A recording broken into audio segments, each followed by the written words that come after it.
Folks, welcome to the Jake Feinberg Show. And one of the areas of the country that I've spent a lot of time marinating in is the Bay Area in California. In a time period from way before I was ever birthed, specifically the late 60s and early 70s, when there was such a merging of blues and soul and rock and jazz, and so many of the older and elder statesmen of the blues lived in the Bay Area, and a lot of jazzers relocated from New York out to the Bay Area. And then you had a bunch of young, cocky white kids that, essentially were trying to play like their heroes. And because it was very much an autodidact society, and we weren't obsessed with videos or how people looked or how people played the instrument. The focus was on sound,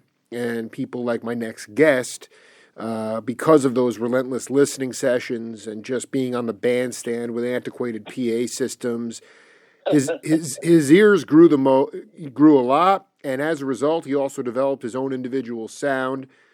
And juxtapose that to today, when people are petrified of playing in a bar of 500 people. They got in-ear monitors, they're behind the beat, and there's just basically a homogenization of sound. And I don't like to paint with a broad brush because I am a music journalist, but one reason I do continue my program is to make sure that younger cats will hear these interviews with my elders and long and search for that authenticity in sound and individual expression. Robbie Dunbar, welcome to the Jake Feinberg Show. Jake Feinberg, this is such a pleasure, including finding out we're both from Long Island. I mean, well, then we're automatically linked for life, because there's just, I do want to talk to you about how greasy Long Island was. To me, Buzzy Featon grew up out there. You just paint the picture of how greasy, because I'm telling you, in 70, I was born in 78, and in Stony Brook, it was basically farmland at that time. Yep. And eventually got built up, I just want you to talk about, sort of getting into the grease in Long Island. Well, I like getting into the grease. Frankie Valli singing grease. Yes. And loving the Four Seasons, by the way. Absolutely. In fact, we were crawling in our family's 1964 vehicle for Sandy Koufax night. Oh, yes.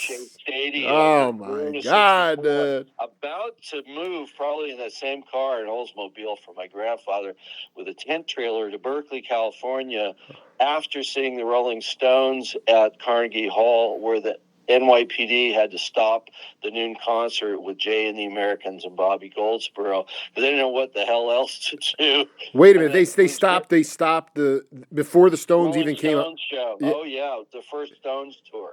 Before the Stones even got on the bandstand, they shut the show down? No, they started. Oh, they opened the show. That's unreal, dude. Yeah. I'm wearing a gray sweatshirt here in Richmond, and that's what Mick Jagger was wearing. I'm wearing a gray sweatshirt too right now. It's like an anti-fashion.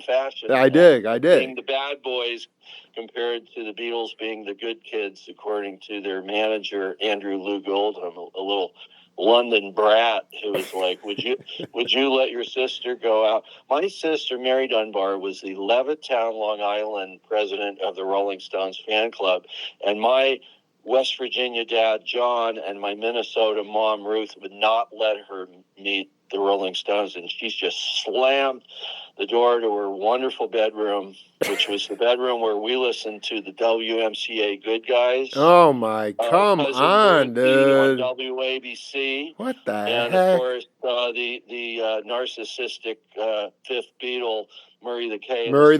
That's right. Yeah. WINS New York.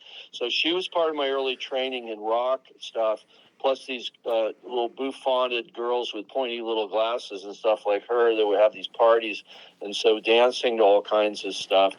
And for me, the first, I apologize to everybody, it was Pat Boone doing Speedy Gonzalez.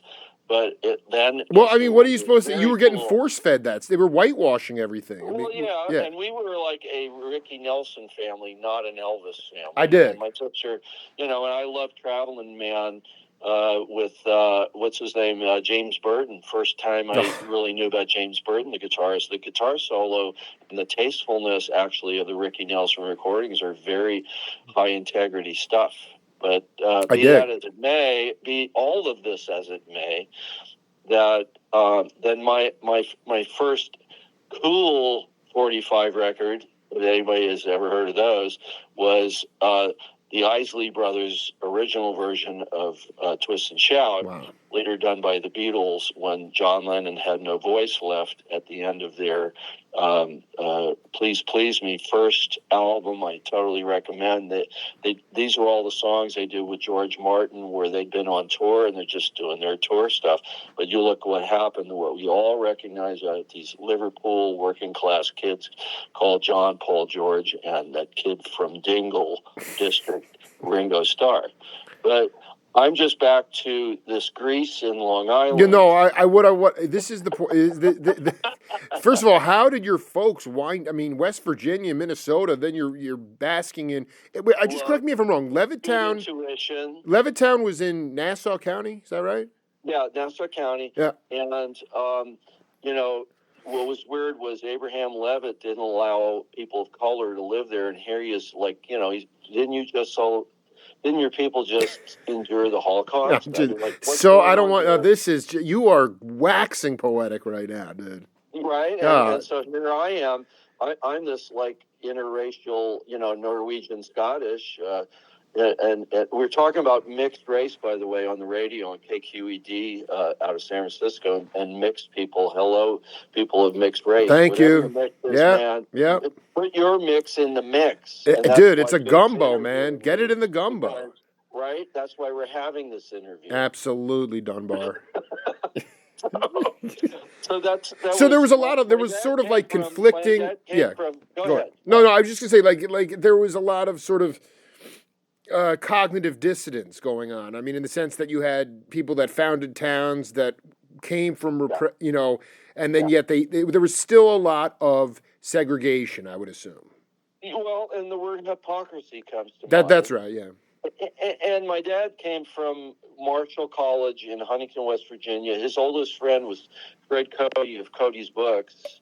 And then John, my dad, and Fred ended up at Columbia on the GI Bill. Wow. Then my mom, Ruth, she had been a pianist. And both of them, my grandmother, Mary Agner Dunbar in Huntington, raised as a widow, or actually in Richwood, West Virginia, way out in the boony part of West Virginia. 5 kids were my grandpa, John L. Dunbar Sr., was a scientific kind of guy in a very fundamentalist Presbyterian community, and he died of an electrocution at the mill. Oh dear! He was the guy who had brought radio to that little town. I want to stop you right there for a second.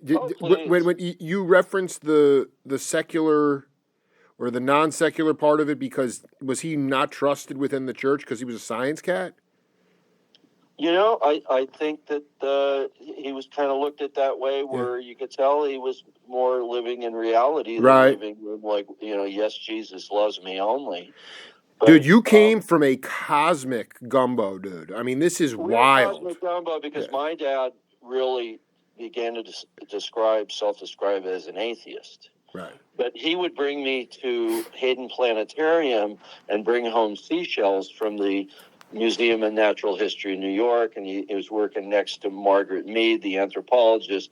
And then, meanwhile, my mom had graduated St. Olaf College. Don't forget, we are St. Olaf. We sure are the hot stuff. Oh, man. Where she would back up these wannabe, what's his name, Lawrence Welk types. My hero, dude. Oh, my God. Swinging now. Come on. And then so she went to Case Western Reserve, Cleveland, and then as a LCSW, which she was, including when we moved to Berkeley, the most loving person after my dad's experience. He wrote a book called Escape Through the Pyrenees because he was a B-17 guy. Oh, my God. He read Mein Kampf in West Virginia and signed up for flying lessons.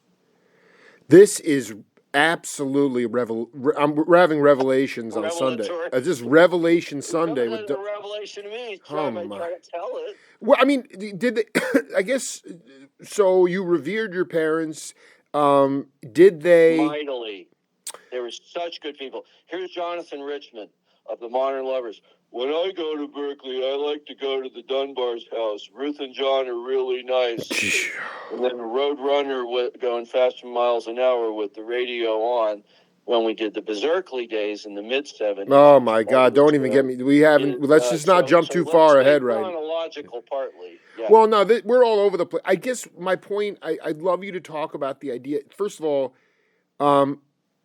your sister was obsessed with music. She got you into hip music.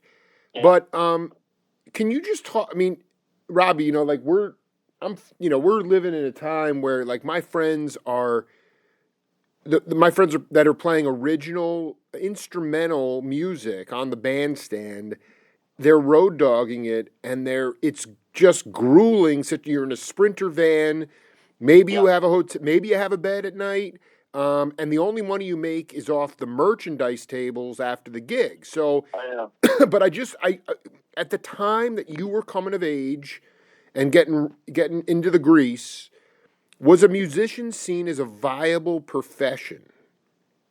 Absolutely. And what's going on now is obscene. I don't want to go into it right now. I want to go back then. That's fine. Your folks, it is. No, we're going to get into it because it's horrible. It's horrible. And if any of you listening who are struggling with your music career, you can talk to me. Good. Good. No. Here's my point: is that your parents. And the bottom line is, do what you do, no matter what. How about that? No, dude. Again, revelation. I got goosebumps everywhere. But I just want to say, your folks. Yeah. Absolutely, because today, people are like, dude, why don't you get a second, do something for a backup in case you need money, and yet you're driven by music. Then all the stories we know include where we had either one or both or none of the parents supporting what this person knows they need to do. Right. We're just lucky if we have it. I'm also part of 12-step program for 40 years. And I hear the horror stories about families, and then I look at my two parents, who's the lucky one around here? Right. No, but so your folks never blinked an eye when they saw that the calling was music for you? Not really, because my mom was my first piano teacher at a Steinway upright piano. Listen, banging that thing into tune, man. I love it. She says, that sounds really good. That's my dear mom, Ruth. What a sweetie, my mom, Ruth. So, Caroline Veblen Dunbar was a lovely person. So she was your piano. The point, did you, the other thing is that, there was no young cat. I mean, I remember talking to Mike Clark, the great drummer from the Headhunters, and he was in a bar in Texas with his dad playing at 9 years old, sitting on the bandstand. Were you in clubs? Oh, yeah. When were you first getting greasy in the club scene? I love that grease metaphor because remember that it's the grease that keeps the wheel going. It's the grease, man. You got to keep it greasy, man. I agree with your grease. So, now that we're in agreement with absolutely, we're in agreement, dude. Holy shit! Oh my God, dude, catharsis. The thing about my age thing with instruments was I have an Overeaters Anonymous since on Zoom, OASF, and I have this incredible sponsor there. And she said, write about you as a musician autobiography, including your relationship to the Good Humor Man and hearing the ice cream truck come and your relationship with sugar.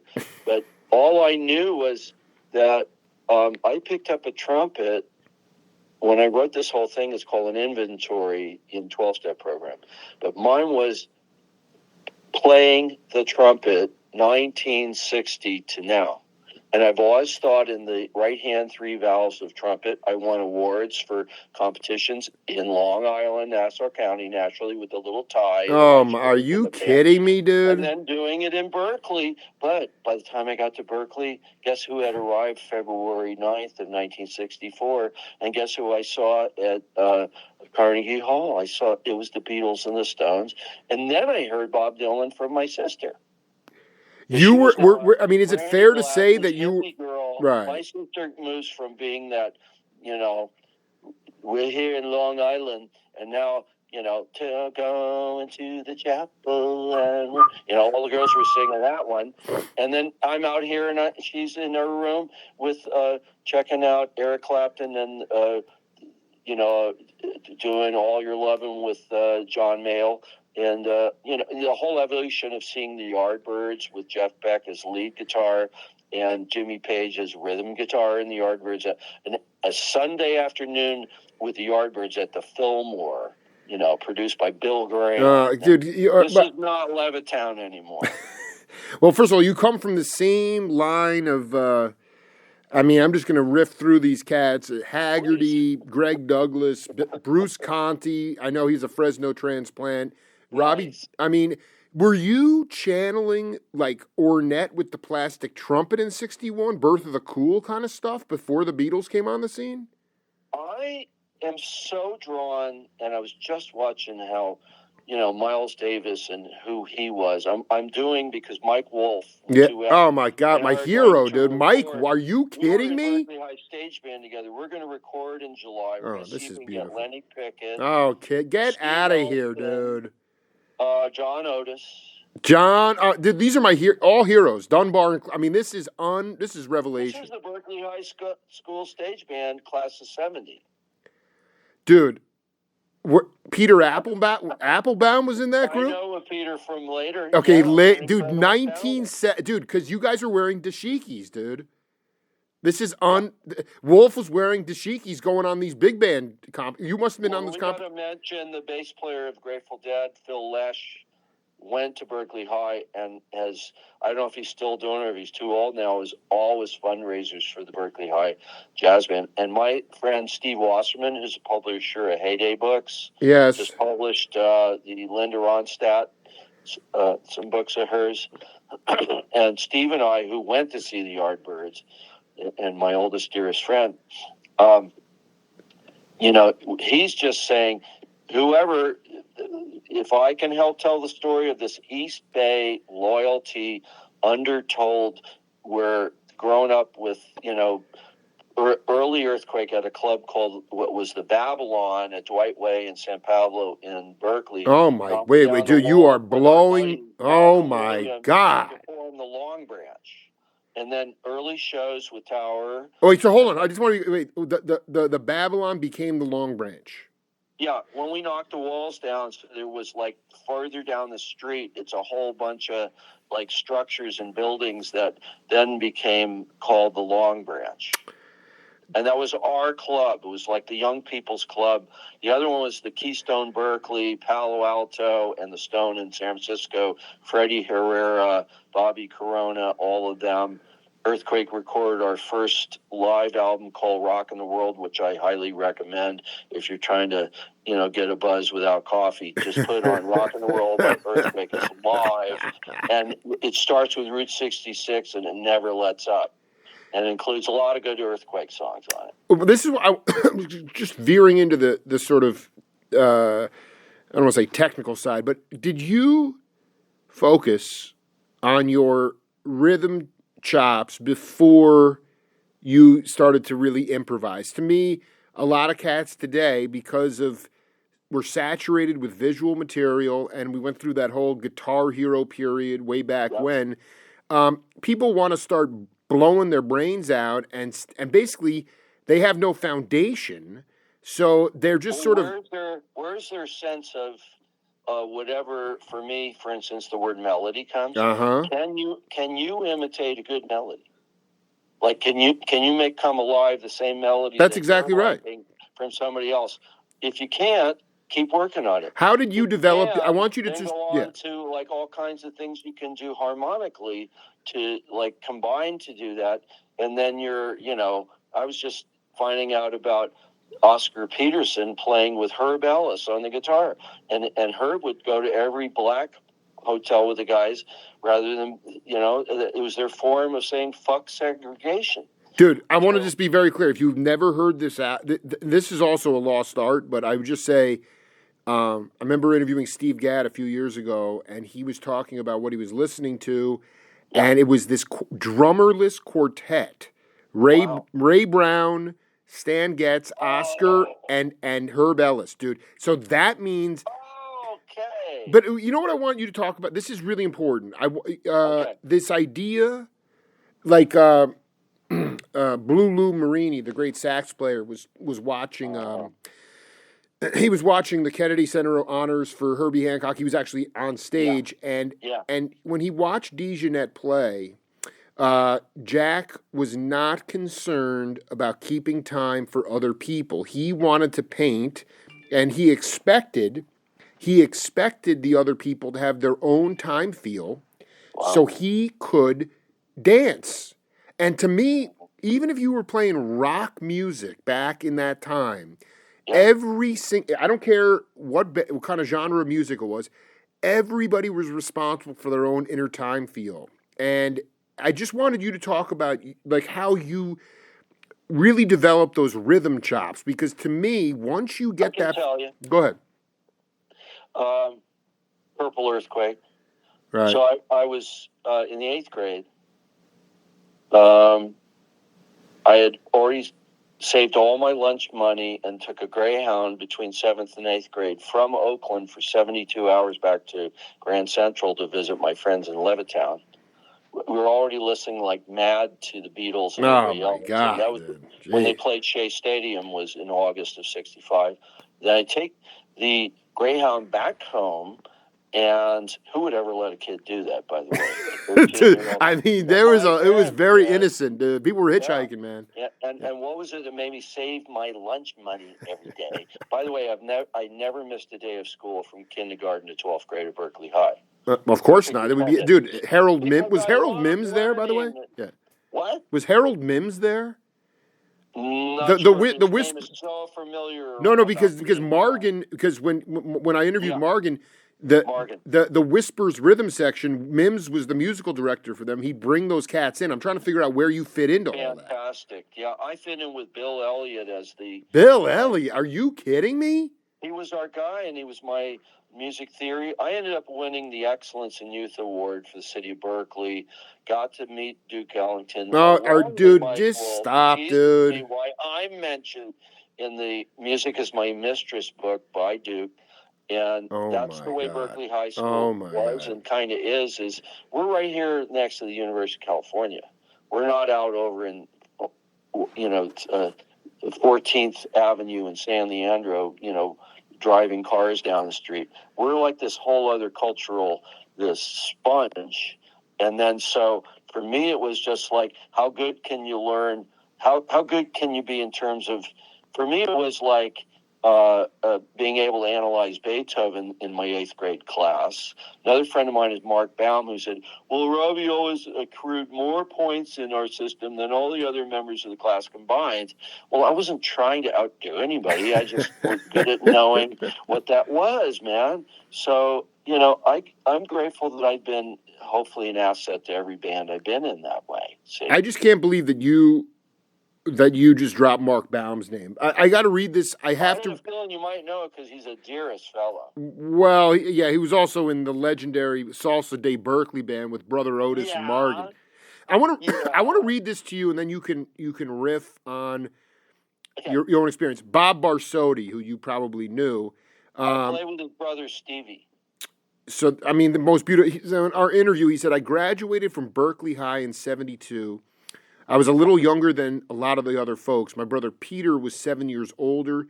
He was in college when I was in middle school. Berkeley decided to do these alternative schools at one point. And when I was a junior in high school, I was just about done with my high school requirements, and I was going to graduate a year early. But the school opened up something called the School of the Arts. where all the students could have their classes oriented around the arts, which is profound. I decided to stay for my senior year and never left the theater building. They had radio broadcasting class, costume making class, stagecraft, acting, lighting, and for my English class, I read Shakespeare.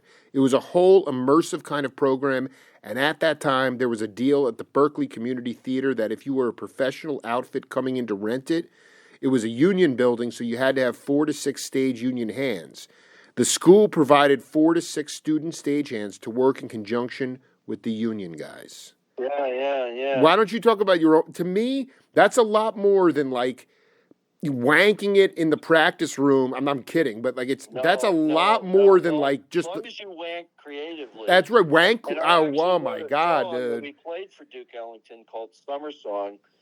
Oh. Starting on a B flat 13th chord, Dude, that is right the across sick. from Bill Elliott, and he'd yell at us, "You guys are cooking with gas!" Oh, dude! I mean, dude, this cooking with gas, man.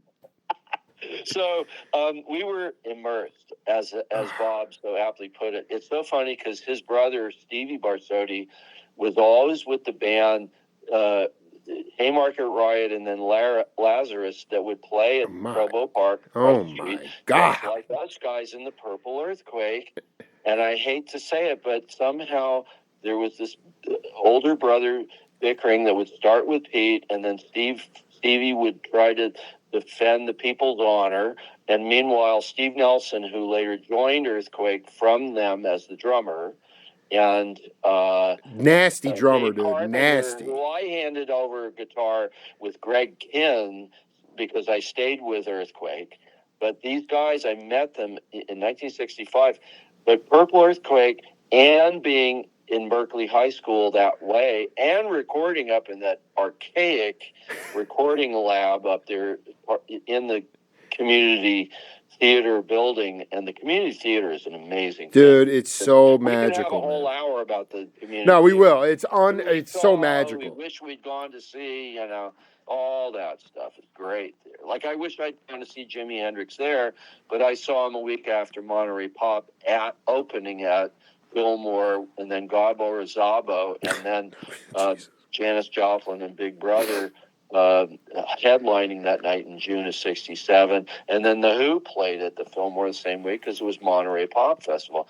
But we would call it class is in session. Mm-hmm. We'd all get into our founder, who we need to mention, John Sargent. Yes. Who today has Purple Audio. He worked at Leo's Audio later in Oakland. Dude, this is sick. Leo's music. Well, a lot of us kids rented all our stuff from Leo and those guys. And but the thing back to the Berkeley High School immersion stuff, I'm just glad that I was just with Steve Barsotti doing a photo session at his house in Berkeley. And the name of the band is Dapper Shindig. And this band's my sort of distant third as far as how the Faves and Earthquake are now releasing through our friend Dennis Tuning, Code 213 Records.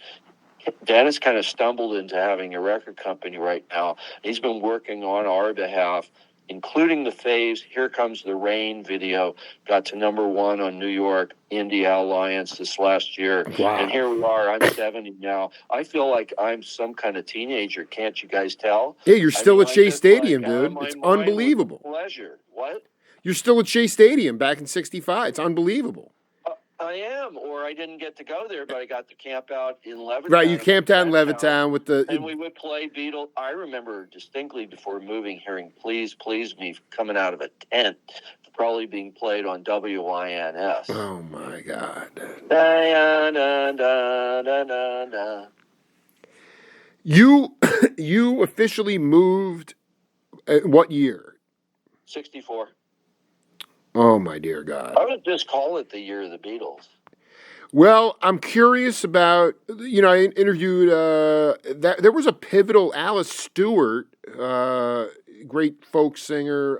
Yeah, and I love, by the way, I didn't mention that living in Levittown meant Broadway shows and we loved the Weavers at Carnegie Hall and Pete Seeger, and we were like Ban the Bomb in '62, or you got I dig. the Missile Crisis. I dig. We were definitely of that cloth. But you feel like even those folk outfits, or they lent themselves to a foundational rhythm for Dunbar. When you were asking about that thing about developing rhythm, yeah, it's the rhythm, and then whatever way you're manifesting on a guitar, you can go down, up, down, up, down, up with your, strumming hand and do sixteenths easier than a piano. Right. Or you do make your piano fingers go, delegate the fingers, because I teach piano and guitar. I get paid to play with children, by the way, including Zoom and including in the town behind us, Orinda, California. There's a school. I see 9 kids in a row on Wednesdays. I love teaching. I'll always be teaching till I'm very Dude, I'm old. obsessed with Orinda, dude. I cannot believe you just dropped that name, dude. This is unbelievable. When you got out to Berkeley, and you were in what grade at that point? 7th. When I interviewed my dear friend Mario Cipollina, John's brother, he said that... Right on, Mario. Oh, my God, dude. He said that the actual Summer of Love was 66. Everyone thinks it's... Okay, I want you to talk about that year specifically as it relates to your... not just musical development, but evolution and sort of expanding consciousness. Well, it was like the best and worst of times was being... Now listen to you, dude. I know. I feel like Steinbeck, dude? Charles Dickens. Thank you. Yep, thank you. It was going to West Campus was completely isolated school. We were all starting to smoke pot in '66. Right. And yet, at the same time, I was so grateful I had this band to be in to keep that sense of purpose to me, because a lot of my fellows were just feeling so lost down in that place. I got busted in the following early '67 for pot smoking and running the wrong way with a friend of mine. And then, so I was dealing with all those sort of, how in a way we would hide our behavior from our parents. And I dig. At the same time, we just felt the love that was there and what it meant to all of us culturally, for our parents as well, actually. And for me, it was the being in 66 was the 8th grade, which starting in 1965, being a 13-year-old in something named after the album by Them with Van Morrison, our band was called the Mystic Guys, and we played at an all-black talent show, which was this is mind-blowing, dude. We were doing The Spider and the Fly by the Rolling Stones, and I did the Keith Richards solo perfectly. And then here's Horatio Greenleaf, contortionist, wins the talent show. This is in November of '65 at the Oakland Auditorium. So it's like, these little white boys here with like white chino pants, brown beetle boots, and red velour zip-up shirts, and we didn't even have a bass player. Hanging with the brothers, dude. And then I left in March of '66. I'd seen the Purple Earthquake play at a party in Berkeley. And then I was asked by the lead singer, a dead ringer, Mick Jagger lookalike, Michael Jones. And so I played Berkeley High School Battle of the Bands in the Mystic Guys, and then changed into my dad's World War II aviator jacket and played with the Purple Earthquake. And then Purple Earthquake won that Battle of the Bands. And we went on to like the KFRC Battle of the Bands a year later. And we essentially won because the winning band had a 30-year-old lead singer from Richmond High School, but it was the Seeds and You're Pushing Too Hard at the Civic Auditorium in San Francisco. And we did Nazar Blue by the Yardbirds, and we did All Your Lovin', Eric Clapton and the Blues Breakers. So we were into that kind of, loving the Beatles and the Stones, but, Well, I want to ask you, this is important. Yeah. You're elevating through these Battle of the Bands. At the time, I mean, I like to think that at that time, people were geeked up and horny to hear original music. But would you have won those talent shows without playing if you didn't play covers? Well, they were cool covers. They were no, they're the hippest covers. But there was still like we wrote a song for the Berkeley High one where the Barsotti brothers were bickering. We should have played, and I find it very meandering and sort of kind of, what's the word for that? It's Susie Q, Creedence version of Susie Q. Oh boy. It's like it feels too slow to me. And then we wrote this song where I played an electric 12-string, and it sounds sort of like a Jefferson Airplane, Mamas and the Papas song. And then we just outright won. There was no stopping that. We just knew we were good. And then we come in, this KFRC Battle of the Bands, and we win a Vox Super Beetle amplifier and a Vox Continental album. Organ. This is so sick, dude. That Vox Super Beetle, we ended up taking the speaker out of the chassis. My dad ended up hanging sweaters off it in his office. Now, how perfect is that? Wait, did he? So he wound up. He was a writer. He ended up at California College of Arts and Crafts. My mom had a guaranteed San Francisco family service agency because her boss moved from Mineola. In Mineola. Here we go. Long Island again. Yeah. And right on Gough Street across from St. Mary's is San Francisco. And she was at her job exactly 20 years until August of 1984. So that was very interesting about my parents. And my dad, though, if anybody knows about the California College of the Arts, originally California College of Arts and Crafts. I just don't have the people have been dropping that name all the time. I want to ask you about. Sure, bring it back. Absolutely.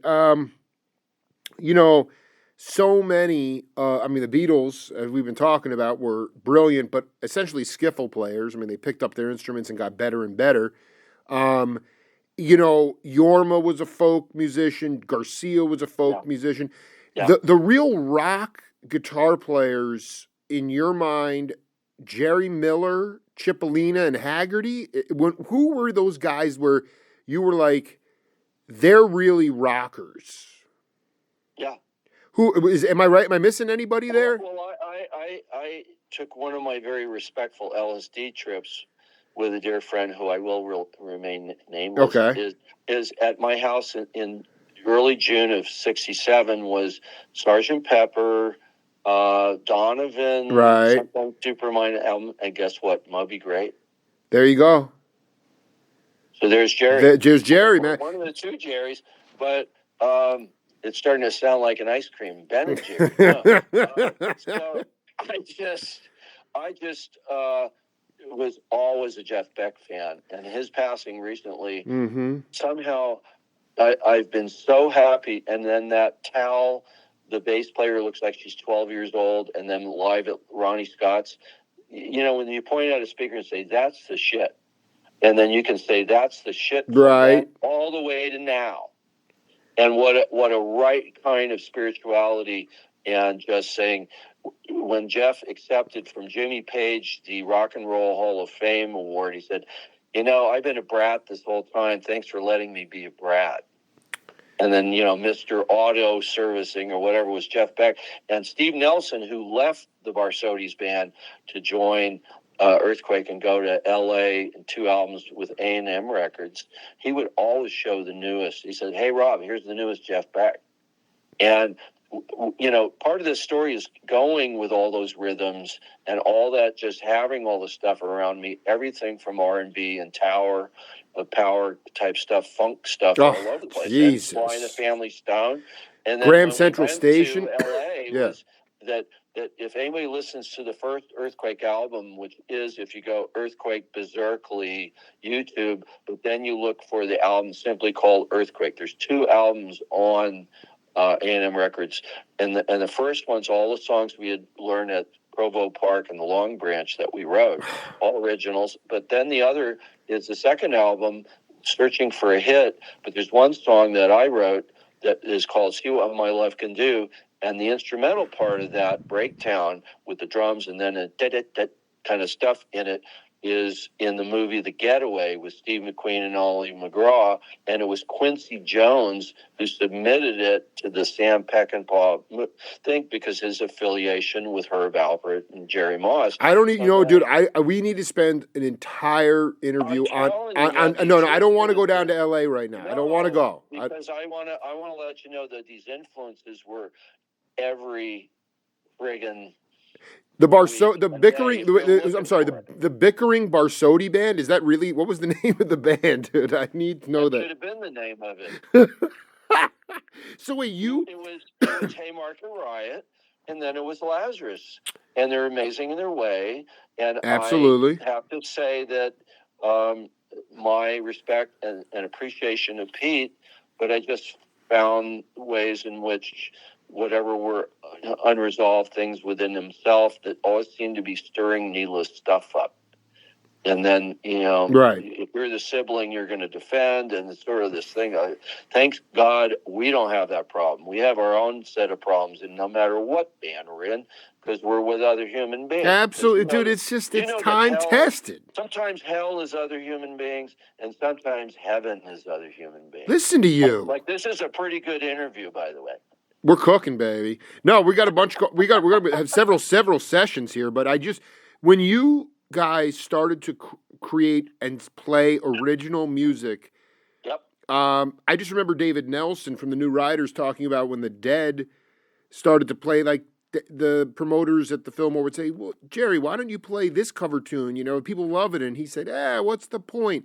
And literally, they'd play one stretched out song at the end, and Nelson said he'd be watching from behind the speaker stacks, and people would be heading to the exits in droves.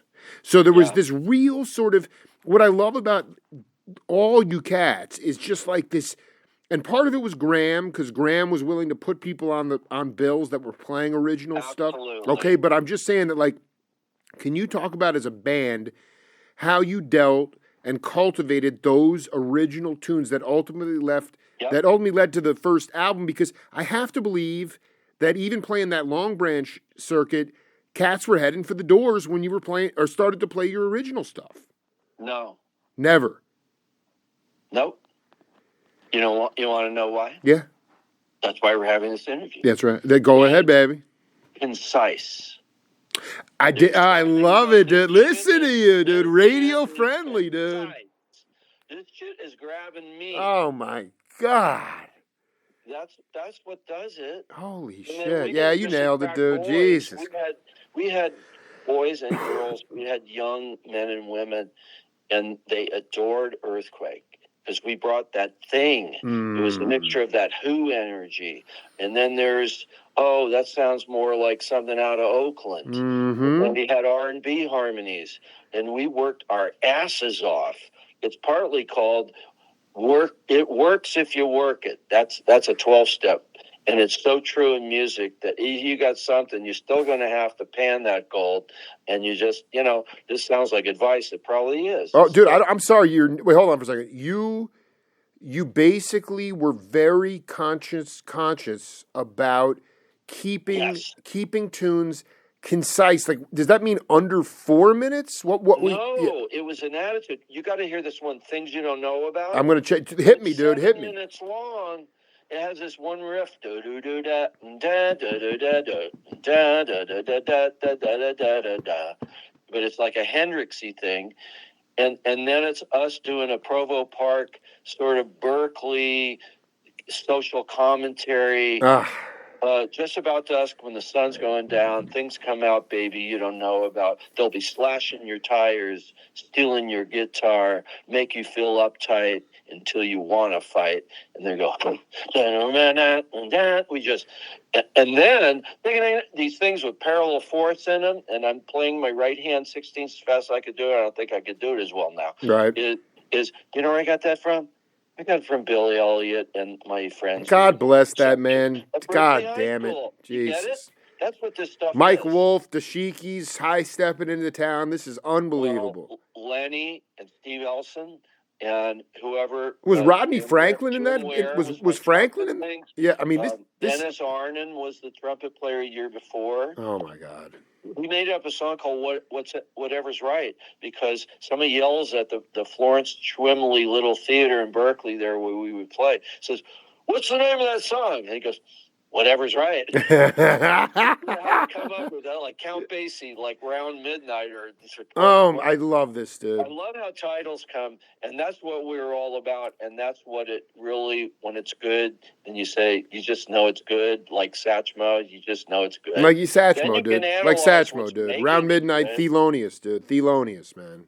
Yeah, Thelonious. Yeah, now, this is blowing my mind. Were you curious enough, even though you weren't, you weren't trying to be Wes or Kenny Burrell, but were you heading into North Beach to some of those the Carol Dota sessions, the strippers, the guys that playing 20-minute milestone jams? No, we were real mostly content right here at the Longbranch. Dude, you were content. You were marinating in that pocket, dude. We were marinating there, man, and we had the greatest audiences. Later you had people like the Meters coming from New Orleans, and Toots and the Maytals from Jamaica. Absolutely. And Patti Smith from New York. And then, like, how the stage psychologically was just a little step up compared to as Keystone. You go up these tall things and you're way above your audience there, but yet it was a great venue. Dude, I'm loving it. The place that's like that? Psychologically, and then that fucking pole at the Keystone. So John Dukas would, like, wrap himself around it, or he would get an inflatable whiskey, and then we play our version of Kicks Just Keep Getting Harder to Find by Paul Revere and the Raiders. Oh, my. Are you... What?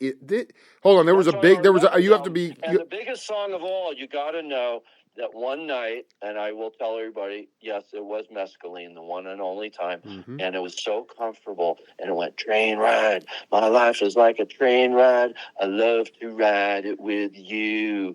It was on the A&M album was a sketch, the full-blown one on the Berkeley leveled album with Gary Phillips, who had played with John Cipollina in Copperhead, and we played at Pauley Ballroom at Cal Berkeley, and he switched over. So in January of 1974, he joined, and then we were with Stone Ground with Annie Sampson, Tim Barnes, Joe Baker. Dude, I cannot believe you just dropped. Dude, Tim Barnes, God bless that dude. I know, we always called him Blowfish.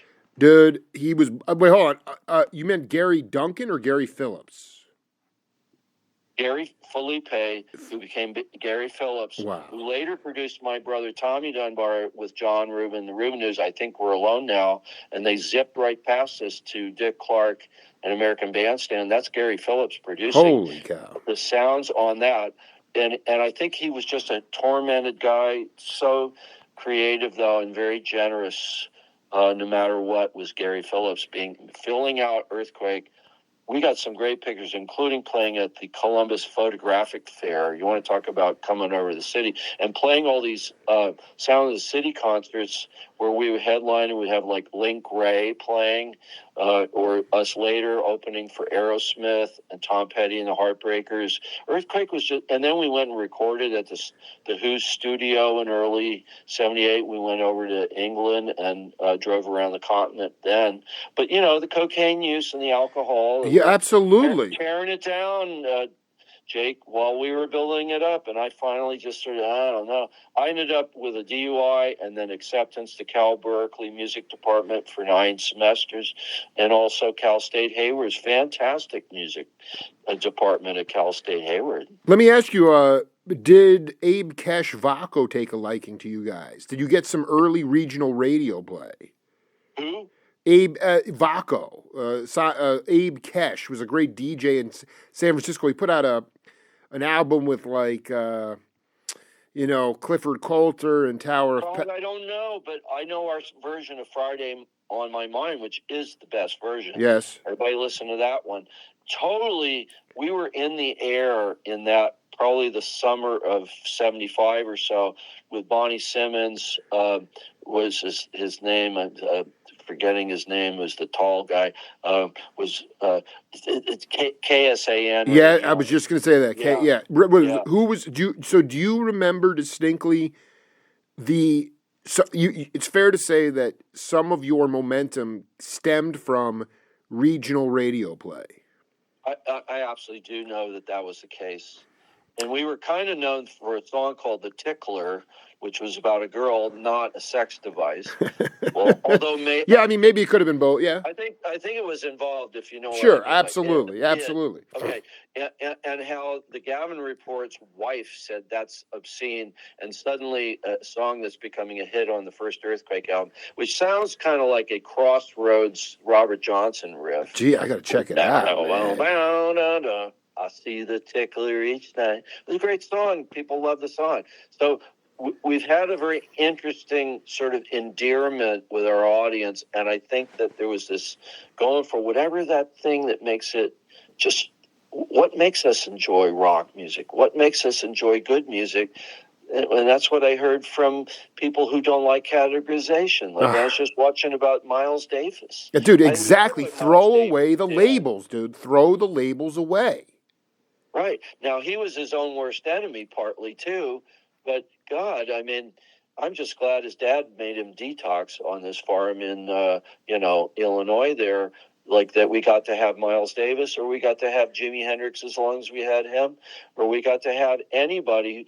I got to meet Keith Moon, but he was his own worst enemy. Yep. So we got to watch out. We're not our own. Brother Dunbar, that's the thing, is that when you're dealing with sort of intergalactic cats like yourself, I mean, myself included, it's hard to get out of our own way sometimes. So that's the biggest challenge with these guys. I also think Duke Ellington, Mingus called his music Mingus music. Duke Ellington said it's all music. I would have loved if Duke had shown up at a Jimi Hendrix concert. But to me, like, you guys fell into this this pocket of time where it wasn't just this obsession with categorizing and labeling. The bean counters were just beginning to sink their teeth into stuff, whereas in '69, I remember doing a couple interviews with John Densmore, and he just was talking about Elektra Records was basically a boutique, Holtzman, Jack Holtzman, and those guys were like, with the Doors, the executives were like, well, listen, we don't know what kind of music this is, but we're making some dough, so let's just leave the creative control to the cats, and that's why, right. And that was really when it works. That's right, and that was getting more and more fleeting by the late '70s, which.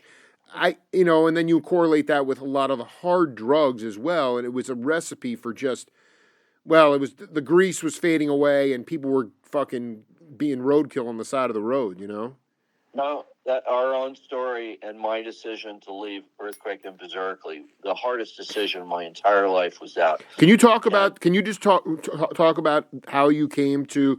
Because ultimately, you're here today because you made that decision. Yeah, exactly. And it was like, I just know we're staying up partying, gig after gig, week after week. Where's this all leading? I'm just starting to despair of what to do here. And I did that. And could I have stayed in Earthquake and also found 12-step recovery for alcohol, drug? Mostly it was the cocaine, being a cocaine achiever. Today it's Pete's Coffee, so. Dude, that's the best. I mean, that's the best freaking place ever, dude. Enemy's too bad. And anybody listening, be a friend with your friends, call your friends, schedule your life with the people that are a good reality check for yourself. I really dig. I'm really digging that, man. Yeah, good friends tell you what you need to hear, not what you want to hear. Right, Jake. So I mean, and you and I have never spoken before, by the way, folks. Never. This is a good guy. This guy is a gem and a jewel. So Dude, let's keep this guy healthy. Just riffing off the cuff, man. But I'm still on that question of yours around it.